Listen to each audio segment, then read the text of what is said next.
एक समय की बात है। विनायक नगर नामक गांव में 65 साल की एक औरत लीलावती रहती थी। वह अपने 2 बेटों और उनके परिवारों के साथ रहती थी। वह एक ही घर में रहते थे। लीलावती को स्वादिष्ट खाने खाने का बहुत शौक था। उसे अच्छे कपड़े पहनने का, आईने में अपने आप को देखने का बहुत शौक था। जब उसके बेटे काम पर निकल जाते, उसकी बहुएं अपने काम में व्यस्त हो जाती, मगर लीलावती को इस बात की कोई परवाह नहीं थी। बड़ी बहू, ओ बड़ी बहू, इधर आओ जरा। जी माँ, बोलिए। अरे, क्या तुम मुझे वो गिलास दे सकती हो जिसमें पानी रखा हुआ है? लीलावती बहुत आलसी थी। अपने बाजू में पड़ा हुआ गिलास भी वह उठा नहीं सकती थी। वह हर बार ऐसे ही करके किसी ना किसी को बुलाती और उन्हें परेशान करती। उसकी बहुएं उसका कहना तो मान लेती थी, मगर वह भी बहुत परेशान रहती थी, क्योंकि उसे खाने का बहुत शौक था। जब अच्छा पकवान पकता था तो वह खुद रसोई घर में जाकर देखना चाहती थी कि क्या पक रहा है। अरे बहू, सुनो, तुम क्या पका रही हो? खुशबू तो बहुत अच्छी आ रही है। फिर जब लीलावती की बहुओं ने खाना बना लिया तो वह इंतजार करती थी कि वह रसोई से बाहर कब आएंगी। वह रसोई में जाकर सभी पकवान देखती थी, एक एक करके उन्हें सूंघती थी और फिर कटोरी में सामान भरकर चुपचाप अपने कमरे में चली जाती थी। भोजन के समय बहुएं पहले सबको खाना परोसती थी, मगर जब उनकी बारी आती तो खाना कम पड़ जाता था। उन्हें पता ही नहीं था कि खाना कम कैसे पड़ जाता है। कभी कभी तो उनके पति उन्हें गुस्सा भी करते थे कि क्यों उन्होंने सही मात्रा में खाना नहीं बनाया है। ऐसा देख के लीलावती मन ही मन खूब हंसती, मगर वह अपने बेटों को कुछ नहीं कहती थी कि वह अपनी पत्नियों से ऐसे क्यों बात कर रहे हैं। फिर एक दिन लीलावती के बेटे बाजार से कुछ मिठाइयां लेकर आए और वो मिठाइयां उन्होंने अपने बच्चों के लिए रख दी। लीलावती से तो रुका ही नहीं गया। वह अपने पोते पोतियों के पास आई और मिठाई का डब्बा उनसे ले लिया। सुनो बच्चों, ये मिठाइयाँ मैं तुम लोगों में बराबरी में बांटूंगी। चलो अपनी आंखें बंद करो और अपना हाथ आगे करो बच्चों। ऐसा सुनकर बच्चों ने वैसा ही किया जैसे उनकी दादी माँ ने कहा। फिर लीलावती ने उस डब्बे में से कुछ मिठाइयाँ चुपचाप अपने पास रख लीं और बाकी की मिठाइयाँ बच्चों को दे दी और फिर चुपचाप अपने कमरे में चली गई। ये ही नहीं, वह तो अपनी बहुओं की साड़ियां भी चुराती थी। जब उसकी बहुएं साड़ियों को तार पे सूखने के लिए टांगती, वह चुपचाप साड़ियां ले जाती। उसकी बहुएं परेशान हो जाती कि ऐसा किसने किया है। उन्हें लगता कि साड़ियां कहीं गुम हो गई हैं। माँ जी, आपने मेरी लाल साड़ी देखी क्या? मैं कई समय से ढूंढ रही हूँ, मगर मुझे मिल ही नहीं रही। मैंने उसे सूखने के लिए तार पे डाला था। क्या आपने देखी है? नहीं बहू, मैंने नहीं देखी। मुझे लगता है वो पड़ोस की राधा ने ऐसा कुछ किया है। कल मैंने वो साड़ी उसके पास देखी थी। हाँ माँ जी, मेरी साड़ी भी गुम चुकी है। मुझे लगता है ये राधा का ही काम है। तुम दोनों को उसके पास जाकर बात करनी चाहिए। ऐसा बोलकर उसने अपनी बहुओं को बहकाया। जैसा उनकी सास ने कहा, वह दोनों अपनी पड़ोसी राधा के पास गईं और लड़ने लगीं। राधा की तो कोई गलती ही नहीं थी और उन्हें लड़ता देख लीलावती दूर से हंसने लगी।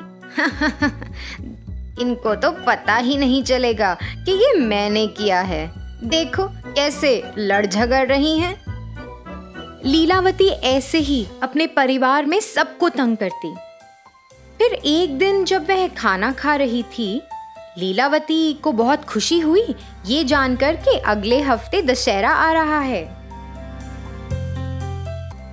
और वह चाहती थी कि सब लोग नए कपड़े खरीदें। जी माँ, हमें कपड़े खरीदने चाहिए। और हाँ, अभी सासू माँ भी आ रही हैं, तो क्या आप उनके लिए भी कपड़े खरीद लेंगी? वह दशहरा मनाने आ रही हैं। यह सुनकर लीलावती नाराज हो गई। उसे जलन मच रही थी कि वह क्यों आ रही है। आने दो उसे, मुझे पता है यहाँ से उसको कैसे भगाना है। अगले दिन लीलावती अपने कमरे से बाहर आई और उसने अपने बेटों और बहुओं को किसी का इंतजार करते हुए देखा। वह सब वेरांडे में खड़े थे। हे भगवान, देखो कैसे ये लोग उसका इंतजार कर रहे हैं। क्या इन्होंने मेरा इंतजार ऐसे किया है कभी? हे भगवान। फिर लीलावती के बड़े बेटे की सास वहां पधारी और जैसे ही वह अपनी गाड़ी से उतरी, बच्चे भागे दौड़े उनके पास गए। पुष्पा बच्चों के लिए और बाकी सब के लिए कई उपहार लाई थी। वह बच्चों के लिए खिलौने और बेटियों के लिए साड़ियां लाई थी। पुष्पा ने लीलावती को भी एक सुंदर सा बस्ता भी दिया। लीलावती ने वह बस्ता तो कबूल किया और चुपचाप अपने कमरे में चली गई और फिर बाहर आई। बाहर आकर उसे स्वादिष्ट खाने की सुगंध आई, तो वह सोचने लगी कि बहुत कुछ बना है, मगर उसे जलन भी मच रही थी। ये देखो, इन बहुओं ने मेरे लिए कभी इतने सारे स्वादिष्ट पकवान बनाए हैं। अभी मैं इनको मजा चखाती हूँ। फिर ऐसा सोचते हुए वह इंतजार करने लगी कि कब उसकी बहुएं रसोई से बाहर आएं। जैसे ही वे दोनों रसोई से बाहर आईं, चुपचाप लीलावती रसोई घर में चली गई और पकवान में उसने खूब सारी मिर्च डाल दी। फिर जैसे ही सबने खाना शुरू किया, सब लोगों से खाया ही नहीं गया। सबको खूब मिर्च लग रही थी। सब तो पानी के लिए तड़पने लगे, मगर लीलावती ने तो खाने को छुआ तक नहीं था। मगर उसे ऐसा लगा कि सबको शक हो जाएगा कि उसने कुछ गड़बड़ की है, तो वो भी नाटक करने लगी कि उसे भी खूब मिर्ची लगी और पानी के लिए तरसने लगी। मगर पुष्पा को शक हुआ। पुष्पा ने लीलावती को कुछ ना खाते हुए देख लिया था। उसे ऐसा लगा कि कुछ तो गड़बड़ है। पुष्पा ने लीलावती पर नजर रखनी शुरू कर दी। फिर ऐसे ही कुछ दिन बीत गए।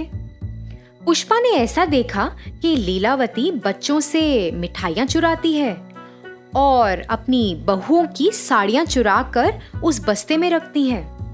उसने यह भी देखा कि वह चुपचाप रसोई में जाके सब्जियां कटोरी में भरकर चुपचाप अपने कमरे में आ जाती है। इन 10 दिनों में पुष्पा को लीलावती के बारे में बहुत कुछ पता चला। फिर एक दिन जब सब लोग घर पर थे, पुष्पा ने सोचा कि ये सही वक्त है कि उसे सबको बताना चाहिए कि इस घर में क्या चल रहा है। लीलावती, सुनिए, क्या आप वो बस्ता ला सकती हैं जो मैंने आपको दिया था? मैं आपको वापस लौटा दूंगी। फिर ऐसा कहकर पुष्पा झट लीलावती के कमरे में गई। लीलावती तो पुष्पा से पहले जाने की कोशिश कर रही थी, मगर असफल रही। पुष्पा ने वो बस्ता खोला और सब लोग उसके अंदर देखकर हैरान रह गए। उसमें कई प्रकार की मिठाइयाँ, बहुओं की साड़ियाँ, आईना और पैसे थे। वह ये सब अपने परिवार वालों से चुराती थी। लीलावती, तुम्हारे बेटे, तुम्हारे बहुएं और तुम्हारे पोता और पोती, ये तुम्हारा परिवार है। ये किसी और के नहीं है। ये तुम्हारा परिवार है लीलावती। तुम्हें क्या लगता है कि ये सही कार्य है जो तुम इतने दिनों से कर रही हो? माँ, आप ऐसा क्यों कर रही थी? इसी कारण से बच्चे हमेशा आपसे परेशान रहते थे। माँ, आपको नहीं लगता कि जब हम काम से घर आते हैं तो हम थके हुए होते हैं? और आपको ऐसा करने की क्या जरूरत थी माँ? आप सबके साथ खुशी खुशी रह सकती हैं। आपने सबको कितना परेशान किया है माँ? माँ जी, आपने ही हमें राधा के बारे में बताया था। वो मेरी कितनी अच्छी दोस्त थी। आपके झूठ की वजह से अब मेरी दोस्ती भी उससे टूट गई है। माँ जी, हमने आपका बहुत ख्याल रखा। आप ऐसा कैसे कर सकती हैं हमारे साथ? लीलावती को अपने से कम उम्र के लोगों को ऐसा कहते हुए बहुत बुरा लगा। ज्यादा बुरा इसलिए लगा कि वह उसके खुद के परिवार वाले थे। उसे एहसास हुआ कि वह कितना गलत कर रही थी और उसने सबसे माफी भी मांगी। उस दिन से लीलावती अपने बच्चों का अच्छे से ख्याल रखती थी। वह अपनी बहुओं का भी खूब ख्याल रखती थी। वह अपनी बहुओं की काम करने में मदद भी करती थी।